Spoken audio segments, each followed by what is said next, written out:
Hello and welcome back to part number 4 of our blanket.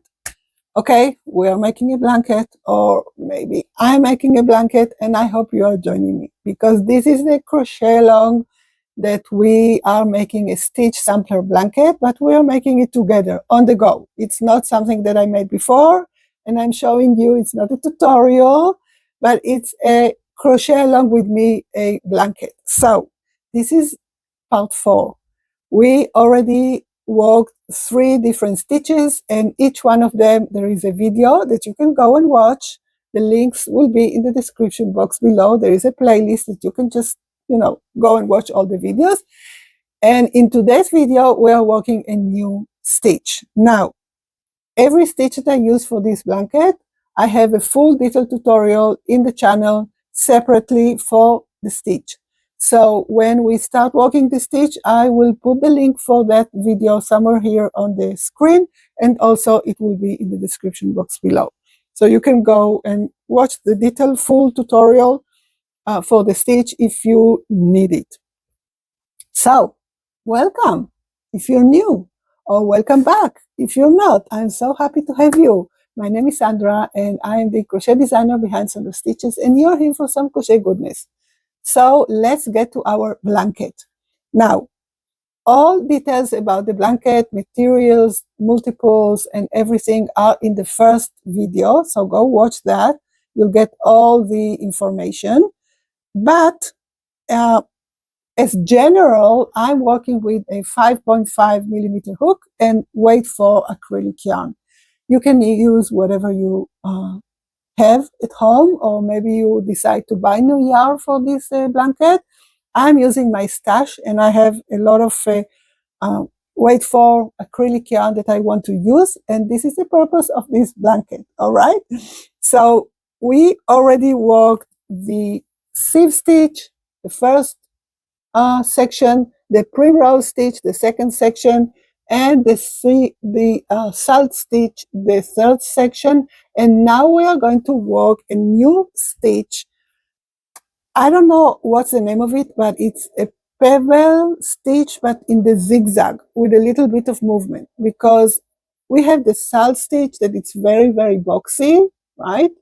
Very structured. I hope you can see it. So I wanted something with a little bit of movement. Now, this pebble stitch is super simple. We will attach our new color of yarn. If you're using different colors, I'm using different colors, but of course you can work this blanket in one color as well. Now, because this stitch does not have right and wrong side, so it doesn't really matter on which side you are from the last section. Now, I'm working sections of 4 inches because my blanket is going to be a very small one. I'm challenging myself to make a blanket, so I start small. And row from the previous section is a double crochet row all the way across. So we are fine. Now, the stitch that we are going to work now, it doesn't really matter which side you started, because it's a 2-way stitch. It's a puff stitch. It's not a puff stitch. It's called a bean stitch, but zigzag. We are doing it zigzag because we want some kind of movement. So I started it already, but I'm going to tell you exactly how to make it. It's super, super simple. So you attach your new yarn to the beginning of your row, as you always would, and then you work 1 single crochet in the first stitch on your project. All right, 1 single crochet, and then you skip 1 and you work a puff stitch. Now, how you do this? It's a single crochet puff stitch. I'm working it here. You insert your hook into the stitch, yarn over and pull up a loop, yarn over, insert again, yarn over, pull up a loop, yarn over, insert again, yarn over, pull up a loop. You have 6 loops on your hook, yarn over, pull through all 6, and then you chain 1, you skip 1 stitch, and you work another puff in the next stitch. Again, you don't yarn over at the beginning, you just insert your hook, yarn over, and then you start your puff. Now, as I say, if you need a full and more detailed explanation about this stitch, so go watch the tutorial. Will be in the screen and also in the description box. So we do a puff stitch, chain 1, skip 1, puff stitch, chain 1, skip 1, puff stitch, chain 1, skip 1, until we get to the end of the row, and we finish the row with 1 single crochet. So we start with a single crochet and we finish with a single crochet at the end. Now I will finish the row and I will meet you just before the end, because the last puff stitch we do not we do not chain at the last stitch, okay, the last puff.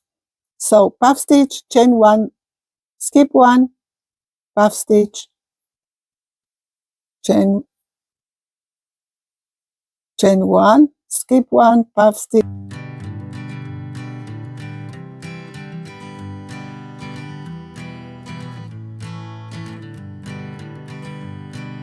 Hanging on, walking tall.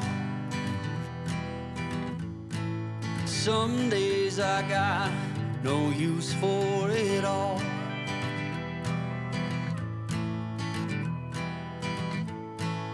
Working hard, making less.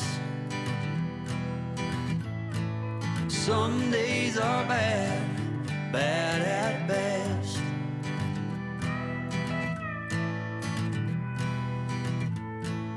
Foolish notions, foolish lies.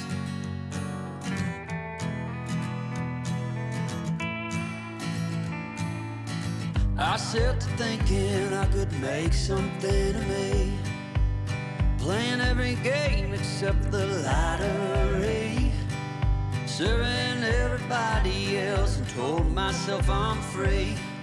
Misery is a showy state of bad company.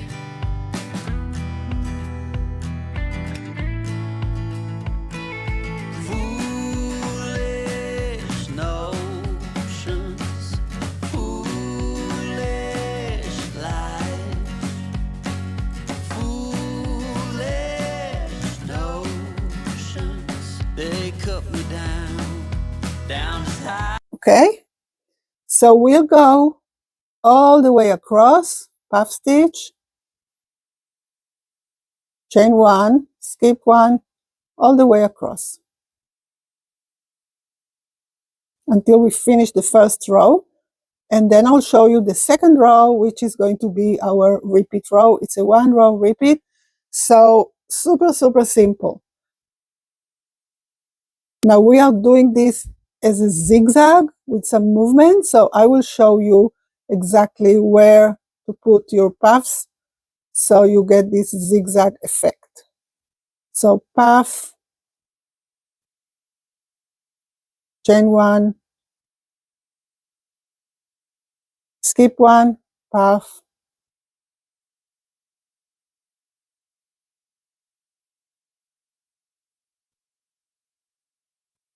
chain 1, skip 1. Now I have my 3 last stitches here at the end of the row. So I did the puff, skip 1, chain 1, skip 1. I will do the puff at the last one, the one before the last. And I will not chain 1, I will single crochet in the last stitch. Okay? And that's it. This is for row number 1. As you can see, we have these beautiful puffs going all the way across. Now we chain 1, turn our work. For row number 2, which is our row repeat, we start with a single crochet in the first stitch, single crochet in the first stitch. Now we skip the first puff and you work, you see this triangle here next to the puff. If you need to see it a little bit more in depth, more clear, so again, go to the tutorial. You work your puff in this triangle. So I did my first single crochet and I work my puff here. 1, 2, 3, puff, chain 1, skip the puff and work in the second, in the triangle, in that I call it triangle because it's more convenient to see because it looks like a triangle. Okay, so it's a space between the, it's not between the puffs, it's just after the puff. So it's where our chain 1 would be. Okay. So because we are working in that space, that triangle, that little triangle, so we get the zigzag effect, the movement of the pattern of the stitches. You see it? So beautiful. I am going to continue working until I get my 4-inch stripe, and I will meet you there. If I have any trouble in the middle, so I will come back and tell you and update you. But what I have to do is just keep going, chain 1, puff in that triangle space. You know, I call it a triangle because it's easy to recognize the space, but you call it whatever you want to call it. Anyway, so chain 1, puff in the next space. You keep the puff and then puff in the next space. So that's it. Let's do this stripe and see how many rows I need to do to get my 4 inches done. Okay, so beautiful. You see the movement? I think it's coming along really nice, this blanket. We have the sieve stitch, we have the primrose stitch, we have this salt stitch, and now we have these puffs. We'll see what we'll do in our next one, but let's finish this stripe before, all right?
Tongue when we're talking about what I need.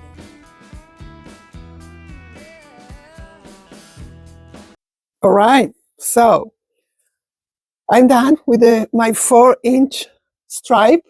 Look how amazing it turned out. All these puffs, all this texture with the slash stitch and the primrose and the sieve stitch. I think it's coming along very nice. Now, about the colors, of course, it's not my first preference, but I'm working with what I have because this is a sampler. If I feel that this is going well, up to now it's going very well. But I don't know if I will have the courage to do a big, big blanket. And if I do, I will definitely do it more in my colors that are browns and beige and pumpkins and, you know, more warm colors. But I think it's adorable and it's coming along great. So I did rows up and down, 1 row repeat of our puff stitches. Okay, it's called the bean stitch, but we do it in zigzag. So I'm not sure if this is the zigzag puff or the bean stitch. It doesn't really matter what's the name. And I decided to finish this stripe with 1 row of single crochet because so we can start our next section and not, you know, have a clean start. I think it's better, but it's your preference, okay? So this is it for section number 1 of our stitch sampler blanket. I will see you next week. Please subscribe to my channel, hit the notification bell again so you get notified every time I upload a new video, and also I can continue and bring you some content like this. And I'll see you next Monday, because we are going to work on this blanket on Mondays. All right? So bye. Have a great, great, great week. Bye-bye.